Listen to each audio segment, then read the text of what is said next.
nos manquements, nos péchés et nos iniquités, Seigneur, désormais. Lave-nous complètement par ton précieux sang, Père. Purifie-nous, éternel désormais, de tous nos péchés. Éternel, tu es le Dieu du ciel, créateur des cieux, Seigneur.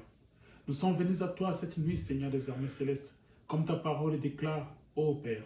Là où 2 ou 3 s'assemblent en ton nom, tu es parmi eux, Seigneur.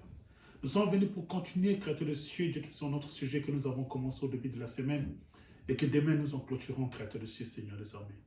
Conduis-nous dans ta présence divine, conduis-nous dans ta grâce, créateur des cieux, et parle au cœur de chacun, dans le cœur de chacun de nos Seigneurs, désormais célestes. Père, ôte l'homme du chemin, Seigneur, désormais. Parle à ces petits groupes, créateurs de cieux, Seigneur, désormais. Et que ton esprit puisse vivifier les paroles, créateurs de ceux qui seront prononcées. Car l'homme parlera comme en tant qu'humain, Seigneur, désormais. Celui qui fera vivifier ces paroles, c'est toi, Seigneur, Dieu Tout-Puissant.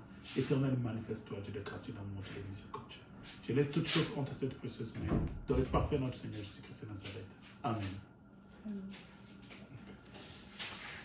Nous allons continuer le sujet. Nous parlerons, comme on est en train de parler, sur la jurisprudence. On va toujours lire notre verset. Hébreux chapitre 10, versets 1 à 18. En effet, la loi qui possède une ombre des biens à venir et non l'exacte représentation des choses ne peut jamais par les mêmes sacrifices qu'on offre perpétuellement chaque année amener les assistants à la perfection. Autrement, n'aura-t-on pas cessé de les offrir? Parce que ceux qui rendent ce culte étant une fois purifiés n'auraient plus eu aucune conscience de leur péché. Mais le souvenir du péché est renouvelé chaque année par ces sacrifices, car il était possible que le sang des taureaux et des boucs ôte les péchés. C'est pourquoi Christ, entrant dans le monde, dit: tu n'as voulu ni sacrifice ni offrande, mais tu m'as formé un corps. Tu n'as agréé ni holocauste ni sacrifice pour les péchés. Alors j'ai dit: voici je viens. Dans le rouleau du livre, il est question de moi. Pour faire, ô Dieu, ta volonté. Après avoir dit d'abord: tu n'as voulu et tu n'as agréé ni sacrifice ni offrande, ni holocauste, ni sacrifice pour le péché, c'est qu'on offre selon la loi.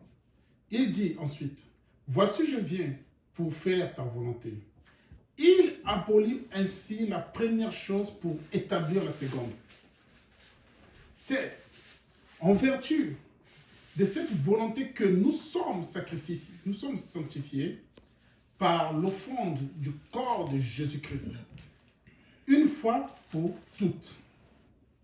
Et tandis que tout sacrificateur fait chaque jour le service et offre souvent le même sacrifice, qui ne peuvent jamais ôter les péchés, lui, après avoir offert un seul sacrifice pour le péché, s'est assis pour toujours à la droite de Dieu, attendant désormais que ses ennemis soient devenus son marchepied.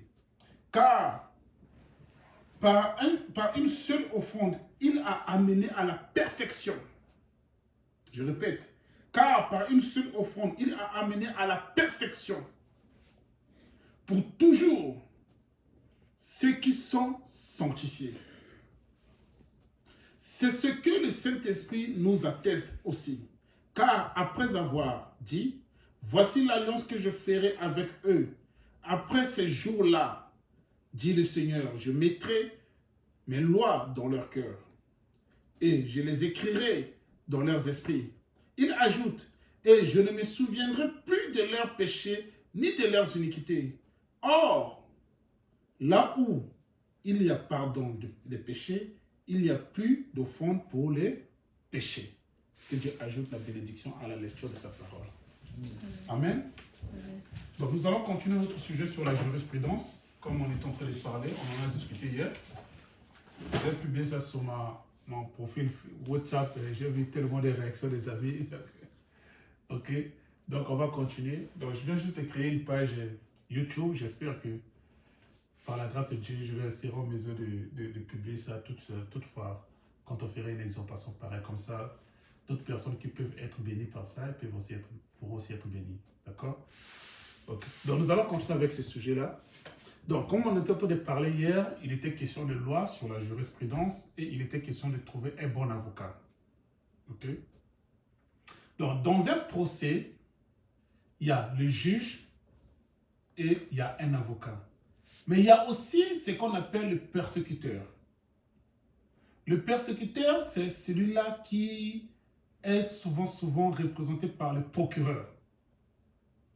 Le procureur persécute toujours les coupables. Que ce soit un criminel, un voleur, ainsi de suite.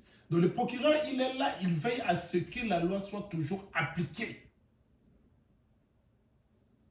Coûte que coûte. Il veille toujours que la loi soit appliquée. Vous voyez? Donc c'est la raison pour laquelle un criminel, ok, s'il n'a pas l'argent de s'offrir un avocat, la loi va lui donner le droit d'avoir un avocat. Et généralement, vous allez vous rendre compte que derrière tout ça, là, il y a aussi le procureur qui est derrière ça aussi de donner un avocat. Donc, j'ai suivi un film là, dans lequel il y avait une dame qui avait assassiné son mari. Et la dame en question, quand elle a assassiné son mari, qu'est-ce qui s'est passé? C'est qu'on lui a attribué un avocat. Donc le procureur a choisi juste comme un bureau d'avocat là, où les gens là ne se cassent pas la tête à vouloir défendre leurs clients. Dès lors qu'on sait que tu es criminel, tu as commis un crime, et qu'ils ont des preuves que non, tu as commis un crime, on ne peut pas chercher de gauche à droite. Qu'est-ce qui se passe? C'est que l'avocat en question va venir juste te dire, bon d'accord, ok, tu acceptes que tu es coupable, voici, au lieu qu'on puisse t'accorder 25 ans, on va réduire ça à 15 ans. Et tu auras une liberté conditionnelle, ainsi de suite. Tu vois, donc un avocat qui ne peut même pas chercher à innocenter son client. Et dans ce film en question, quand la dame là, elle était en prison, qui avait assassiné son mari, lorsqu'elle était en prison, et quand elle a vu l'avocate venir, une dame là qui était avocate, quand elle a vu l'avocate, quand l'avocate est venue pour la rencontrer, les autres prisonniers, quand ils ont vu l'avocate en question, et quand l'avocate est partie, ils ont dit à la dame en question, regarde, toi, tu vas rester ici en prison parce qu'on t'a donné la pire avocate qui n'existe jamais. On t'a donné la pire avocate qui n'a jamais existé.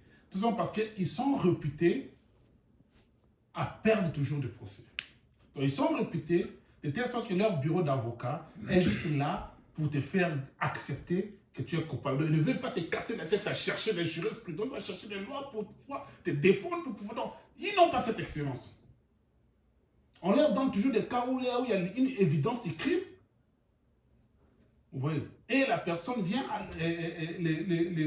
l'avocat se présente à toi, donc il te dit, bon, accepte que non, tu as braqué, accepte que tu as fait ça, accepte que tu as fait ça. Bon, si tu acceptes, on peut faire ça, ça, ça, ça. Même si tu es innocent, donc il va seulement chercher à te convaincre que non, tu as tort. Puisqu'il n'y a aucune preuve de ton innocence.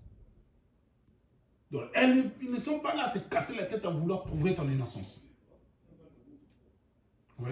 Et le procureur va déléguer aussi un autre avocat qui va venir chercher à montrer que toi, tu as réellement commis un crime. Ou bien tu as volé. Donc, ça sera maintenant les deux parties qui vont se battre sur les lois.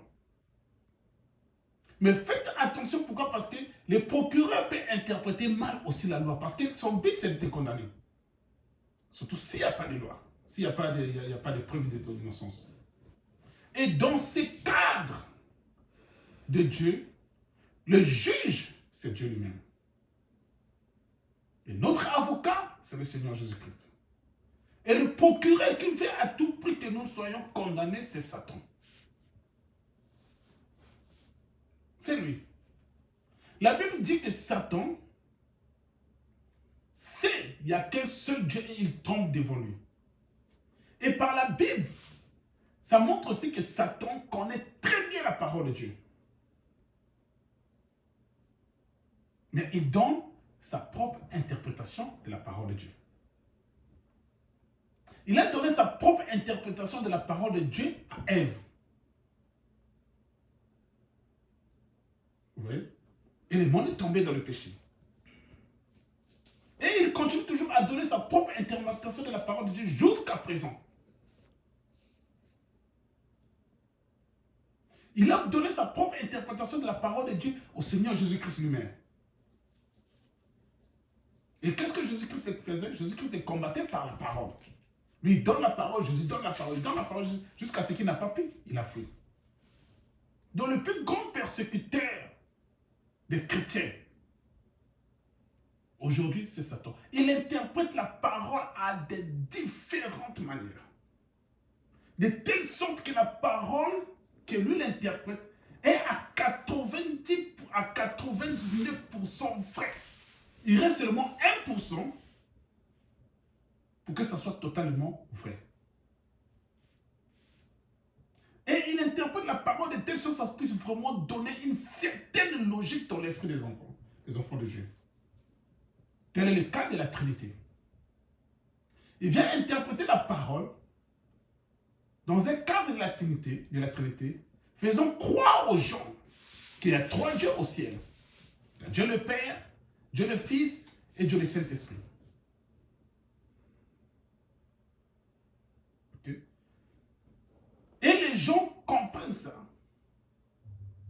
de cette manière parce que c'est tellement clair dans leur esprit quand tu leur parles de la divinité, comme je vous avais expliqué dernièrement.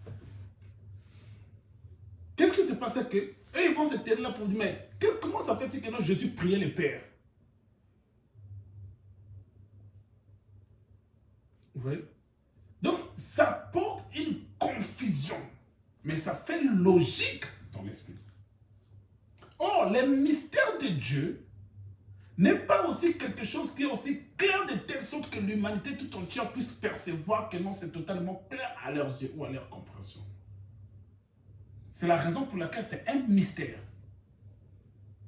qui doit être révélé à ses enfants, mais qui doit garder une certaine partie mystérieuse pour que ce soit une pierre d'achoppement pour ceux qui ne lui appartiennent pas.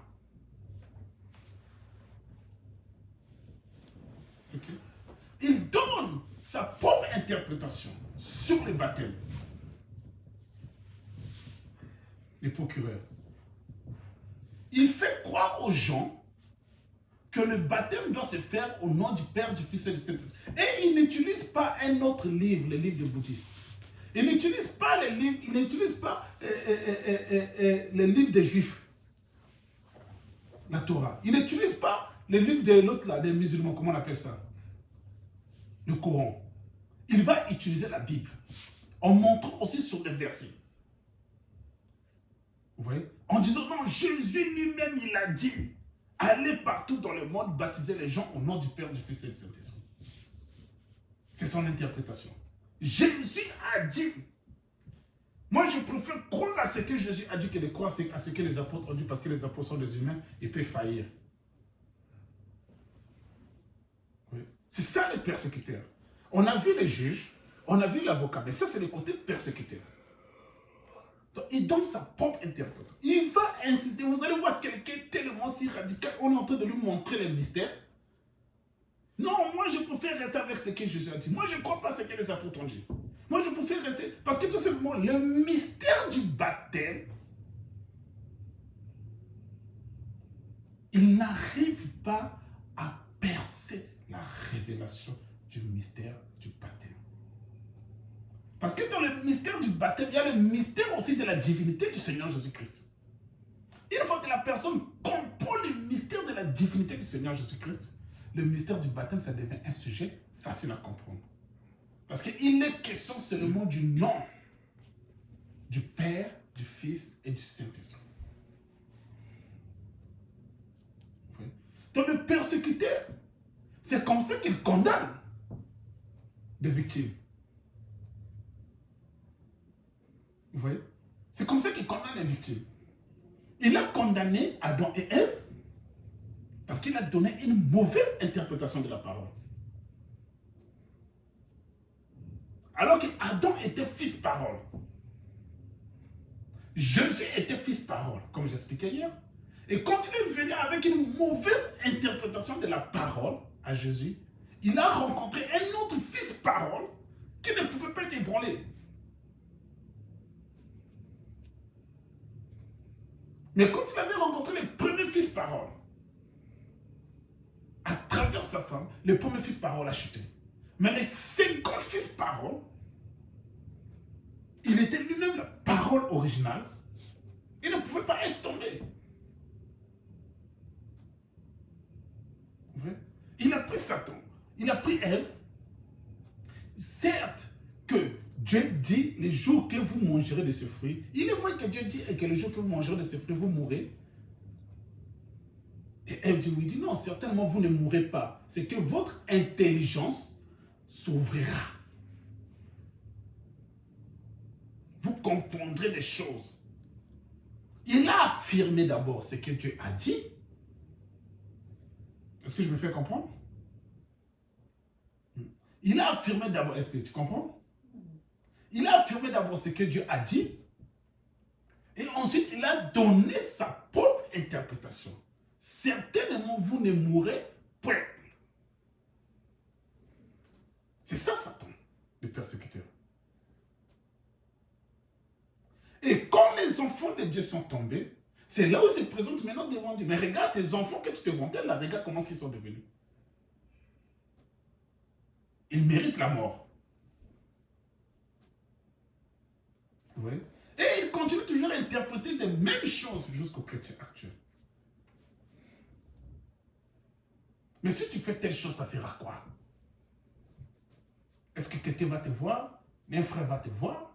Ou une sœur va te voir? Fais ça seulement. Vas-y. Et les